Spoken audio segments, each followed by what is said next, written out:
नमस्ते फ्रेंड्स। आपने सुना होगा कि फला आदमी के पास बहुत सारे पैसे थे, उसने सेविंग अकाउंट या एफडी में जमा कर रखा था, लेकिन पता नहीं ऐसा क्या हुआ कि उसका पैसा सारा ख़त्म हो गया।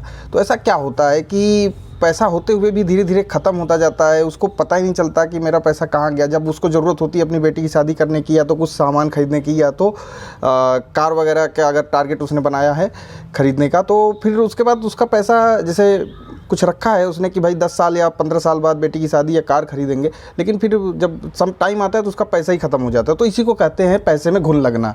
आइए इसी को समझते हैं। जैसे आपने कोई टारगेट बनाया है कि आपको कार खरीदना है, बेटी की शादी करनी है, तो आप मान लीजिए आपके पास 5 लाख रुपए है, तो आज के हिसाब से मान लीजिए 10 साल बाद आपको कार खरीदना है या बेटी की शादी करनी है, तो क्या होगा कि महंगाई जो है धीरे धीरे बढ़ती जाती है। महंगाई की रफ्तार अपनी पकड़ी हुई है, लेकिन आपने एफडी कर दिया या सेविंग अकाउंट में डाल दिया, तो क्या हुआ कि एफडी तो अभी तो करंट में 5.1% के हिसाब से चल रही है, सेविंग जो है 3-3.5% के हिसाब से आपको जो है रिटर्न दे रहा है। तो उसमें क्या हुआ कि आपका पैसा धीरे धीरे ख़त्म होता जा रहा है, या तो आप अपने घर में रख दिए, धीरे धीरे ख़त्म हो जाए। आज 10 साल बाद देखेंगे वो उस पैसे की 5 लाख की वैल्यू जो है बहुत कम होगी।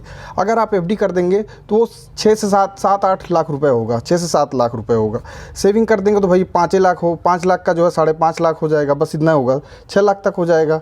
लेकिन अगर आप या तो आप सोना खरीद लीजिए, या तो प्रॉपर्टी खरीद लीजिए, या कुछ भी खरीद लीजिए, या तो उस पैसे को अपने बिजनेस में लगा दीजिए, या तो म्यूचुअल फंड में लगा दीजिए, या तो शेयर खरीद लीजिए, तमाम सारे ऑप्शन हैं। तो मतलब कहने का मतलब अपनी लक्ष्मी को जो है आप घुमाते रहिए, जब तक जितनी लक्ष्मी खनकेंगी उतना उसमें जो है उसकी वैल्यू बढ़ेगी। तो इसका ये मतलब है कि आप अपने पैसे को रोकिए मत। अगर आपने पैसे कहीं भी रोके, आपके पैसे तो उसकी वैल्यू कम होगी, और इतनी कम होती जाएगी कि आपका पैसा आपको लगेगा कि भैया उसमें तो कीड़े लग गए हैं, उसको ख़त्म हो रहा है वो पैसा। तो इसी को कहते हैं पैसे में घुन लगना। मेरे कहने का ये मतलब है, आज की वीडियो का बनाने का ये सीधा सा मतलब है, आप पैसे को रोकिए मत। जो भी आपके पास एक्स्ट्रा पैसे आपको लगता है कि आज से 6 साल 7 साल या 10 साल बाद आपको उसको जो है कहीं ना कहीं लगाना है, तो आप उसको इन्वेस्ट करिए। आप म्यूचुअल फंड में इन्वेस्ट कर दीजिए, सिक्योरिटी मार्केट में इन्वेस्ट कर दीजिए। अगर आपको म्यूचुअल फंड सबसे आसान तरीका है आपको पैसे का इन्वेस्ट करने का, एफडी वगैरह मत करिए। अगर आपको नहीं समझ में आता है तो आप मुझसे मिलिए, मुझसे कांटेक्ट करिए, मैं आपको बताता हूँ कैसे उसको जो है इन्वेस्ट करना है। वो बहुत ही आसान तरीका है, इसमें कोई मेरा कमीशन वगैरह नहीं है। अगर आप सोच रहे हैं मेरा कमीशन है कुछ है, तो ऐसा कुछ नहीं है। तो आप बहुत ही अच्छे तरीके से आप पैसे को इन्वेस्ट कर सकते हैं। आप अपने आप को जो है सेफ बना सकते हैं। अपने पैसे को जो है वो उसका मल्टीप्लाई करके बहुत ही बढ़ा सकते हैं। तो क्योंकि आप देखिए आपका जो मार्केट है वो किस हिसाब से चल रहा है भाई, 10 से 12%, आप 5% के हिसाब से आप पैसे को जो एफडी कर दे रहे हैं, तो क्या होगा आपकी वैल्यू, उसके पैसे की वैल्यू बढ़ नहीं रही है। जो आप सोच रहे हैं वो एफडी करने के बाद बढ़ रही है ना, वो घट रही है, वो धीरे धीरे घट रही, ख़त्म होते होते आज 20 साल बाद वो पैसे की वैल्यू ही नहीं रहेगी। जैसे आप एलआईसी करते हैं, जब एलआईसी बाद कहते हैं 15 लाख 20 लाख मिलेगा, लेकिन जब उस स्थान पे पहुंचते, उस डेट पे पहुंचते हैं, तब लगता है अरे मुझे क्या मिला। तो वही चीज़ है, कहने का ये मतलब है आप पैसे को अपने बुद्धिमानी से जो है सही जगह जो इन्वेस्ट करिए। अगर आप इन्वेस्ट नहीं करते हैं तो इसका सीधा सा मतलब आपके पैसे में घुन लग गया है, आपका पैसा जो आपके पैसे में कीड़े लग गए, आपके पैसा पूरी तरीके से ख़त्म हो रहा है।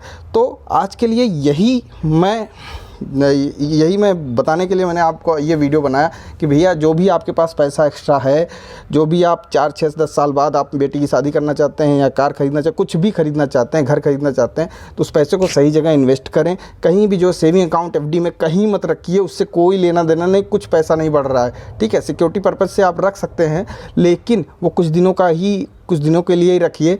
उसको कहीं ना कहीं बिजनेस में लगा दीजिए, कहीं ना कहीं लगा दीजिए, लेकिन एफडी वगैरह में रखने से कोई फ़ायदा नहीं है। आप म्यूचुअल फंड में लगाइए। आपको अगर उसके बारे में जानकारी नहीं तो मुझे कमेंट बॉक्स में लिखिए, तो मैं आपको कुछ ना कुछ जानकारी दे दूंगा। आपसे नहीं हो पा रहा है तो आप मुझसे आके मिल लीजिए, है ना। तो मैं आपको म्यूचुअल फंड में इन्वेस्ट करने का तरीका बता दूंगा। मैंने भी इन्वेस्ट किया है, मेरे पास भी एक्स्ट्रा पैसे हैं, तो मैं आपको भी तरीका बता दूंगा। उसका ईकेवाईसी कैसे करते हैं, क्या करते हैं, माई कैंप्स में कैसे करते हैं। तो जो भी आपको चाहिए मैं आपको जो है ज़रूर सजेस्ट करूंगा। बस आपका प्यार बना रहे, और इस कोरोना में आप बचे रहिए, मास्क लगाते रहिए और हाथ धुलते रहिए, और फिर उसके बाद अपने पैसे को सही जगह इन्वेस्ट करते रहिए। मेरा यही वीडियो बनाने का मकसद था।